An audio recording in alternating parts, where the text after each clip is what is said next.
Hello everybody, Jamie here from Starter Riot and welcome back to Thank Punk It's Friday. Here's what's been happening this week. Boston Manor are releasing their debut album Be Nothing on Pure Noise Records. This is a great day for the UK scene, following on from Milk Teeth's debut album earlier this year, Black Peaks and Mooseblood. This is another stormer of an album. Much like with the Mooseblood album, I urge everyone to go out and buy this album. We saw what could happen when people actually went out and bought an album with Mooseblood. They got a top 10 album, which was incredible. If we can get Boston Manor in the charts as well, that would just be mind-blowing for everyone. I've seen some people complaining on the internet that their favourite bands are breaking up recently, and that is a great shame. I'm still not over Hindsight's breaking up. But to make sure these bands don't have to break up, you've got to support them, and the best way to do that is to buy their records. The Wonder Years have announced a massive European tour, including loads of UK dates and some island dates. Fantastic supports from these as well, from Pup and Tiny Moving Parts. This is going to be an amazing tour. I can't wait for that. Something to look forward to in the new year. That's going to be January and February. Metallica have released the second song off their upcoming album Hardwired to Self-Destruct. It's called Moth into Flame and it's pretty decent. Much longer than the first track and more like old Metallica. Rips pretty hard, a big Kirk Hammett solo in there.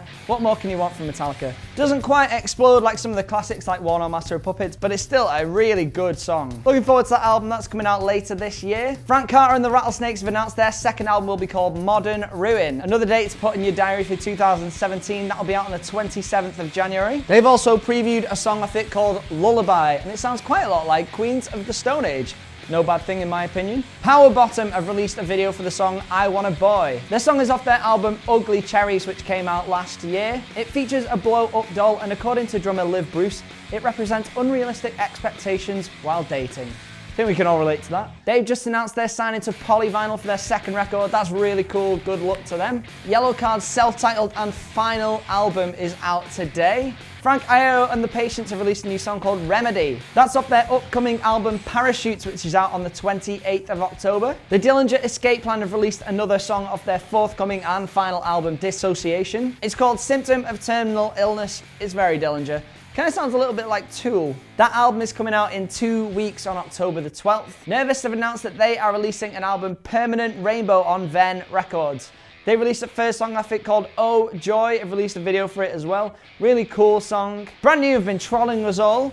They announced earlier this year through their label Procrastinate Music Traders that they would be releasing an album this year. They've sent out an open letter to fans saying that while they did promise they were releasing an album, they decided they're not doing that. They said that they have a collection of songs which could be considered an album, but it doesn't quite reach the standard that they are aiming for. The last time they did this was when they had the leaked demos in 2005. Then they went on to release The Devil and God Are Raging Inside Me. So I don't want to put any pressure on them, but I'm expecting something as good as that. Thanks, guys. Go on, Jesse.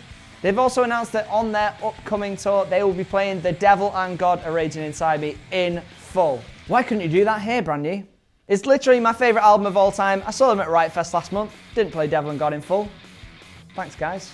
You may have been following the disappearance of Creeper. Now, they all went missing after their show at Leeds Festival in August. They've had a big mystery Where is James Scythe going on. People have been following clues all around Southampton. They've been posting loads of stuff on their social media as well. And it all counts down to October the 2nd, which is this Sunday. Now, super sleuths on the internet have noticed that October the 2nd, 7 p.m. is the same time as Daniel P. Carter's Radio 1 rock show. This has led people to believe that they will be premiering a song off their debut album on that show. We can only hope. Now, I bumped into Creeper at Riot Fest this year. I did ask them, so, is it the Radio 1 rock show?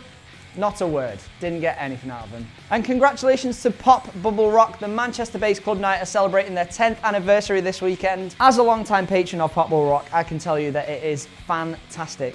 Mixture of pop punk, emo, hip-hop, pop. It really lives up to the reputation, and you can definitely see why it has been going 10 years. Tickets are still available for that. That's on Saturday night at Joshua Brooks in Manchester if you want to get down to that. And that's all for this week. Are you looking forward to Creeper's announcement? Get in the comments below. Do you think they're going to premiere a song on Radio 1 Rock Show, or is it going to be something else? Stay tuned, Starter Riot. I have a to-do list of content that is longer than my arm. As you can see, I've got so much to put out, but there will be loads coming.